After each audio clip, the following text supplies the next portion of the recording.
of blue cloth with red trimmings. Some have jackets entirely of a red color. The artillerymen wear red facings. Their chasseurs is pitiable in the extreme. Some have boots, not unfrequently decorated with spurs; others have shoes, trodden down at heel and terribly tattered; and some even appear in slippers. All are without stockings, and thus naked feet peer forth everywhere. The position of the men with regard to each other is just as irregular. A little dwarf may frequently be seen posted next to a giant, a boy of 12 or 14 years near a grey-headed veteran, and a negro standing next to a white man. At this feast a great concourse of people was assembled, and every window was crowded with muffled female heads. We had been advised not to be present at this ceremony, as it was stated to be of a purely religious nature, and it was feared we should be exposed to annoyance from the fanaticism of the Mussulman. I am glad to say, however, that the curiosity of my party was stronger than their apprehensions. We pushed through everywhere, and I had again occasion to feel assured that grievous wrong is frequently done the good Turks. Not only was there no appearance of a disposition to annoy us, but we even obtained very good places without much trouble. On their Easter days the Greeks have a feast in the great Campo. On all the 3 holidays, the hammaks, water carriers and porters, after the service is over, march in large numbers to the Campo with their songs and music, with noise and shouting, waving their handkerchiefs in the air. Arrived at their destination, they divide into different groups, and proceed to amuse themselves much after the manner of other nations. A number of tents are erected, where a great deal of cooking and baking is carried on. Large companies are sitting on the ground or on the tombstones, eating and drinking in quiet enjoyment.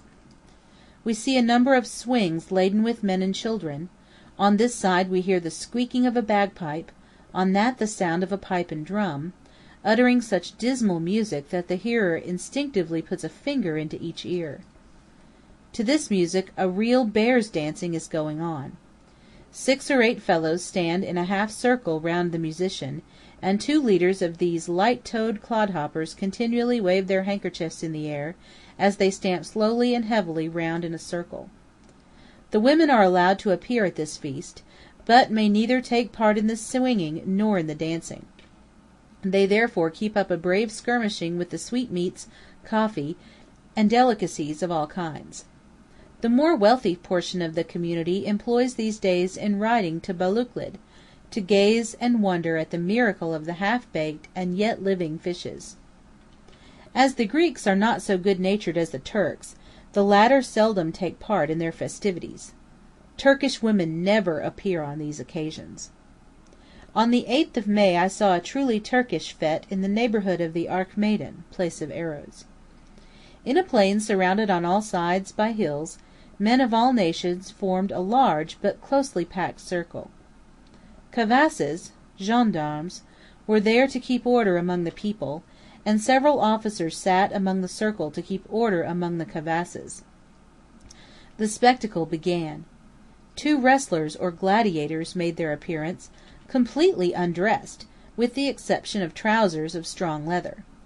They had rubbed themselves all over with oil, so that their joints might be soft and supple, and also that their adversaries should not be able to obtain a firm hold when they grappled together.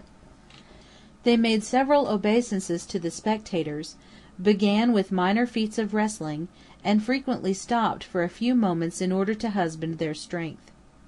Then the battle began afresh, and became hotter and hotter, till at length one of the combatants was hailed as victor by the shouting mob.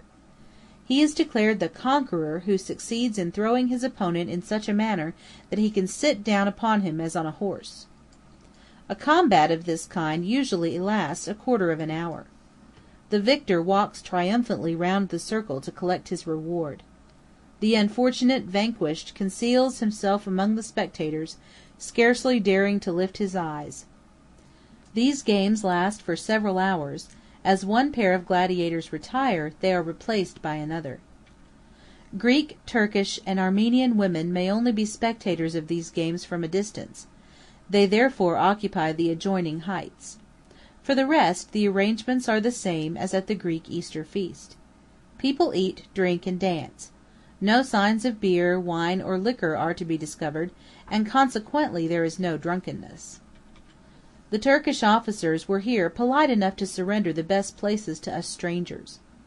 I had many opportunities of noticing the character of the Mussulman, and found to my great delight that he is much better and more honest than prejudices generally allow us to believe. Even in matters of commerce and business it is better to have to do with a Turk than with a votary of any other creed, not even excepting my own. During my stay at Constantinople, from the 5th of April until May 17th, I found the weather just as changeable as in my own country. So much so, in fact, that the temperature frequently varied 12 or 14 degrees within 24 hours. Section 7.